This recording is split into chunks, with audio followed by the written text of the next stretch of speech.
지난 한 주일 안녕하셨습니까? 이 땅의 자유민주 질서를 지킴에 있어서 노심초사하고 계시는 애국 시민, 그리고 해외에서 이 방송을 시청하시는 해외 동포 여러분, 이제 우리 국민들은 문재인 대통령이 벌이고 있는 이 이른바 이재명의 대장동 게이트 사건에 대해서 좌절하고 이들의 행태에 대해서 그 분노가 하늘 끝까지 닿을 정도. 오늘이 토요일인데 만일 이 시간에 재작년 10월 3일처럼 이 광화문 광장이 열려 있다고 한다면 아마 오늘 어제까지 폭발이 안 했다고 한다면 오늘은 아마 폭발했을 것입니다. 그러나 가시적으로는 그 폭발한 흔적이 보일 수 없게 되어 있지만은 그러나 그 광장 밑으로 흐르는 도도한 민심은 이미 폭발점을 넘어섰다고 저는 생각합니다. 어제 그저께 이른바 이재명 대장동 게이트의 핵심 주범 중에 하나인 이재명, 김만배, 유동규 요 3인방 중에 유동규는 구속됐고 김만배에 대한 구속영장이 기각됐습니다. 이 영장 기각은 검찰이 영장 기각을 유도한 것이, 언론 보도에는 자초했다, 스스로 초래했다고 하는데 초래하기 전에 이미 유도했다. 요 정도 자료를 우리가 법관 앞에 제출할 테니까 알아서 해라. 그리고 이 정도로는 기각할 수밖에 없지 않느냐, 이렇게 유도했다고 생각합니다. 이것은 문재인 대통령의 이 사건에 대한 직무유기에서 비롯된 것입니다. 5개월 전에 김만배가 자기가 관장하고 있는 은행 구좌에서 일시에 500억 원의 현찰을 이렇게 현금화 해가지고 그것이 금융정보분석원에 이건 수상한 자금으로 경찰의 자료가 이첩됐습니다. 저는 재벌들의 지금까지 금융부정비리 사건에도 이런 규모의 사건은 없었습니다. 아주 대담한 짓을 했는데 이건 틀림없이 이재명과 관련된 일이니까 청와대에 보고됐을 것입니다. 경찰이 깔아뭉개고 있고 그리고 검찰도 깔아뭉개고 있어요. 영장 청구에도 이 자금의 흐름에 대한 자료는 전혀 제출되지 않았습니다. 그러니까 이 사태를 청와대가 알고 있다고 봐야 되고, 특히 9월 14일 이재명 자신이 기자회견에서 아주 자신만만하게 당군 이래의 최대의 개발 사업을 내가 성남시장 때 주도해가지고 5,500억 원의 이득을 생산해서 성남시에 귀속시켰고 이것을 시민들에게 환원했다. 그러나 그 며칠 뒤에서부터 천만에 그 5,500억을 훨씬 능가하는 약 1조 2천억 내외의 이게 개발 이익이 초과 이익이 올라 있었는데도 이걸 환수하지 않고 이를 방치했다. 그때부터 수사를 촉구하는 목소리가 높아졌는데 문재인 대통령은 계속 침묵하고 있다가 이재명이 민주당 대통령 후보로 선출된 직후에 엄정 수사하라고 명령을 했는데 이건 앞에 말씀드린 응천 스님이 말씀하신 대로 이건 보여주기식 수사의 다름이 아니다. 이거 국민을 어떤 평론가가 말하는 대로 개돼지 취급하고 손가락으로 하늘을 가리는 일을 문재인 대통령이 지금 주도하고 있다. 이 국민을 조롱하는 짓이다. 헌법 66조에 규정되어 있는 국가원수 헌법수호 최고 책임자로서 그의 책임을 방기해가지고 오늘 이 사태를 이와 같이 국민들을 분기탱천하게 하는 분노의 극대점까지 올라가게 만든 이 사태에 대해서 우리는 이 문재인 대통령을 어떻게 문책을 해야 하는지. 애국 시민 여러분, 우리가 이재명 대장동 게이트라고 말하고 있지만 이것은 두 개의 큰 단원으로 수사의 방향이 정해져야 합니다. 하나의 단원은 이재명 성남시장이 대장동 개발에 있어서 초과이익 환수 조항을 뭉갠 그 흔적이 지금 언론 보도로 나타나고 있습니다. 그게 관여해서 초과이익을 획득해가지고 분탕질해서 나누어 가진 유동규, 이만배 일당들, 그리고 거기에 빨대를 꽂아가지고 이게 더럽고 추악한 짓을 보내는 전직 고위 판사, 고위 검사 이자들이 해먹은 거, 이 모두 이 하수인 격으로 해먹은 일이니까. 요게 크게 한 단어예요. 그 주범 꼭대기에 이재명, 그리고 이 김만배, 이 유동규, 요게 3인방이 공동정범 3인방이라고 칭하고, 그 밑에 하수인들이 벌리고 부스러기 돈 뜯어먹은 거, 이것은 지엽적인 일이지만 이거 완전히 소탕해야 돼요.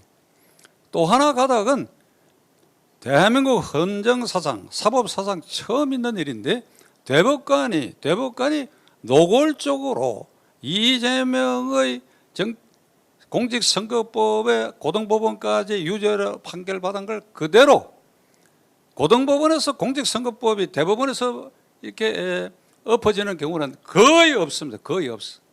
100에 한두 개 가끔 있는데, 없는데 이것을 무죄 판결을 함으로써 이재명으로 하여금 오늘날 경선 후보에 나가고 민주당 대통령 후보가 될 수 있도록 길을 열어준 게 권순일 대법관이고, 그 매개 역할을 한 것이 이게 김만배예요. 김만배.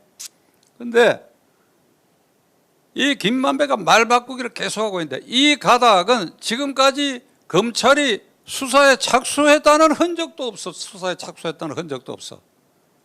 이거 크게 두 단원인데, 그러나 대법관의 이런 이 판결 밀거래, 사법거래, 이거는 이 앞에 단원의 것보다도 더 심각한 사태입니다. 이거 하나만 확실히 단죄돼도 이재명은 그 자리에서 끌어져 내려와야 할. 그러니까 지금 이재명은 이게 낚싯대 꼭대기에 이게 백척간도에 대령대령 매달리는 이런 신세인데, 이걸 문재인 대통령이 이걸 지금 보호하고 있다고 봐야 돼. 이게 늑장수사라고 우리가 얘기하는데, 구체적으로 뭐가 늑장수사냐? 500억 원을 일시에 현금화 해가지고 자기 예금 구자에서 했다 하면, 그 500억 원의 현금을, 그게 지금 5만 원짜리로 현금화 했을 텐데, 5만 원짜리로 제가 계산해봐도 이 방에 한 5분의 1 가까이는 이렇게 차여질 이런 아주 산등석이 만한 이런 이 덩치가 될 텐데, 그리고 500억 원이라고 하면 10억짜리 아파트 50채, 저는 지금 10억짜리 정도 아파트에 살고 있는데 50채, 20억짜리 아파트 25채 값에 해당하는 그걸 현금화해서 써야 할 사용처가 도대체 어디냐 이거야. 어딘가 숨겨야 하고, 어딘가 비밀을 지켜줘야 되고, 어딘가 현금으로만 요긴한 곳이다 이거야. 그 추정컨대 그 한 군데가 이재명이지 누구겠어요 그게. 이거 이거 분명한 사실로 앞으로 밝혀져야 되고, 그러고 이건 틀림없이 그렇게 귀착될 수밖에 없는데, 검찰이 지난 5개월 동안 그걸 추적했다는 흔적 전혀 없이, 그거 전혀 추적했다는 없이 영장 청구를 했어요. 둘째로는 성남시청 압수수색 당연히 했어야죠. 안 했잖아요. 영장 기각되니까 그 다음에 아침에 했다. 이게 창피한 일. 셋째로는 여러분 깜짝 놀랄 일인데, 유동규의 핸드폰 처음 거는 창밖으로 던졌다. 그 경찰이 차단했다 이런데, 세 번째 핸드폰이 발견이 돼가지고 경찰이 압수수색 신청을 했더니, 이 검찰이 그걸 압수수색을 영장을 기각했다는 거예요. 검찰이 막아버리면 법원까지 가지 않으니까 그걸 압수수색을 못하게 돼요. 이런 대담한 늑장 수사를 하고, 그리고 김만배의 영장 청구가 되니 그 영장이 그러니까 유효했지요. 판사는 증거가 별로 없다 이래갖고 허무맹랑한 이유를 붙이긴 했지만은, 작은 검찰이 그 길을 열어준 거예요. 지금 대통령이 검찰과 경찰이 합동하여 엄정하고 신속한 수사를 하라, 그 지시를 한 이틀 뒤에 영장 청구가 이 꼴이 되어버렸는데, 그 신속하게 한다는 게 길을 열어줬대. 그런데 대통령의 이 말은 누구도 믿을 사람이 없어요. 이미 경찰과 검찰은 문재인 대통령 실세들의 손아귀에 완전히 자각됐어. 경찰은 전해철 의원이 행정안전부 장관인데 그가 경찰을 장악하고 있고, 법무부 장관은 박범계 장관이 검찰 인사를 완전히 친문 인사로 채워져 가지고 완전히 장악하고, 그리고 김호수 검찰총장은 놀랍게도 검찰총장으로 지명되기 그 순간까지 성남시청의 고문 변호사로 성남시청 일 소송을 수행했던 것이 지금 드러났습니다. 그 기간은 한 6개월 되지만은 이게 김호수라는 사람이 어떤 사람입니까? 대검차장 법무차관을 지나면서 이 정권에 충실하게 복무를 했지요. 그래서 그만두고 난 다음에 감사원의 감사위원을 시키려고 대통령이 결심을 했는데 최재형 감사원장이 거부해서 정치검사 출신 감사위원 시킬 수 없다. 이런 인물을 검찰총장으로 임명했는데 알고 보니까 성남시청 고문 변호사였다. 김호수 총장, 그대 양심이 있는가? 시청자 여러분, 형사소송법에는 판사, 법관에 대해서 재척 기피 회피 조항이 있습니다.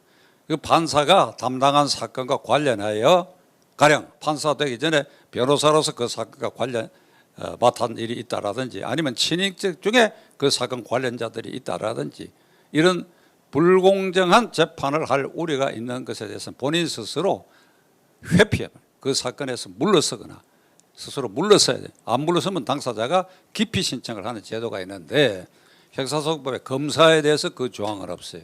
그러나 검찰청 법에는 그런 게 있는데 좌간 어떻든 검찰총장, 검찰지휘 총수가 지금 국민적 분노를 사고 있는 대장동 게이트 사건의 수사 지휘란의 꼭지점에 있다. 그런데 그가 성남시청의 고문 변호사 하다가 검찰총장이 됐다.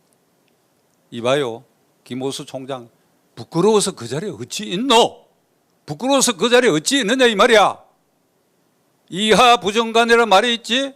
이하 부정관, 오야 나무 밑에서 각근을 고쳐매지 말라고. 오야 따먹는다고 혹시 배 따먹는다고 오해받을지도 모른다. 이게 오해를 받을 수도 있는 자리.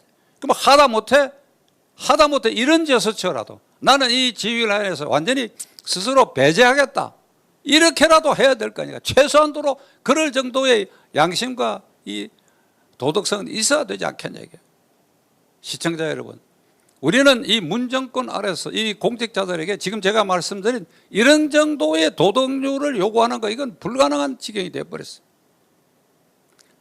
김호수 총장의 이 이후에 국민들로부터 어떤 대접을 받는지 내가 똑똑히 지켜보려고 그래요.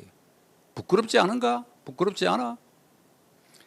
이 사건 김만배의 구속영장을 기각한 법원 그 담당 부장판사에 대해서도 제가 비판하지 않을 수가 없습니다. 저는 이런 자리에서 웬만하면 법원을 비판한 것은 굉장히 삼가해 온 사람입니다. 그런데 이 영장이 왜 기각이 되느냐 이거야. 당신 말이야 무슨 최 부장이라고 알려져 있는데 형사소송법 70조 읽어보고 그 영장을 기각하고 그런 사유를 썼는가. 형사소송법 70조에는 어찌 되어 있느냐 하면 범죄 혐의가 있다고 일응 인정되고 혐의가 있다고 의심할 만한 사유가 있다. 그리고 증거인멸 도주 우려가 있거나 그럴 때 영장이 발부된다.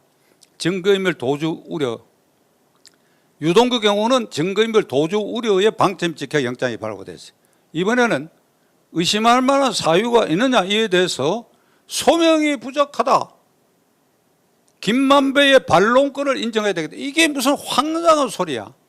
거기에 확정 판결을 할 만한 증거가 있어야 된다는 조항이 있느냐 이 말이야. 최 부장,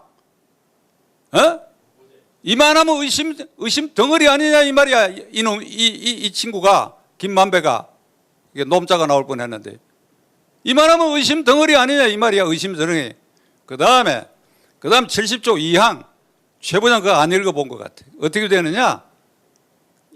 그 사유를 판단하는 데 있어서 사건의 중대성인지 아닌지를 판단하라고 돼 있다 이 말이야.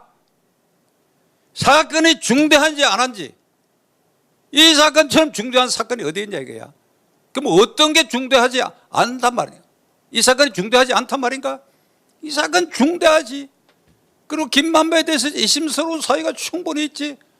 이걸 내둬버리면 증거인멸 우려가 있다. 말 바꾸기 명수다 이거야. 구속 사유가 넘치는데도 이 말을 하는 지금 이 순간에 제 심정은 뭐 제 혼자라도 육모방망이를 들고 이 최 부장 찾아가고 싶은 심정이 이놈을 들고 말이야. 이게 판사 제대로 해라 이 말이야. 판사.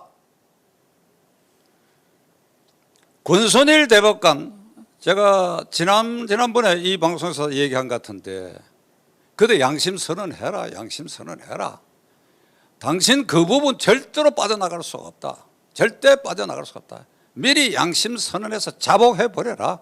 그러면 벌도 적게 받게 될 것이고 후일 우리 헌정사상 특히 사법사상 그때 이런 일이 있었지만 그래도 그 대법관은 양심 선언을 했다. 이렇게 칭송받을 수도 있다. 자, 시청자 여러분, 오늘 제 얘기는 여기서 끝내려고 합니다. 이거 어떻게 해야 되겠습니까? 이 나라가. 이 나라를 이거 어떻게 해야 되겠어요? 대통령이 직무유기를 하고 자기 편 사람들 자기가 보호받으려고 이재명을 보호하려고 이런 직무유기 행위를 하고 있고 이게 검찰이 늑장 수사에 검찰총장이 이 사건과 관련이 있는 이런 자가 태연히 앉아 있고 그리고 영장 기각되게 유도하고 법원은 그렇다 하더라도 당연히 영장이 발부되어야 할 것을 갖다가 이렇게 영장을 기각하는 이런 사태, 누구를 우리가 믿을 수 있는 얘기예요.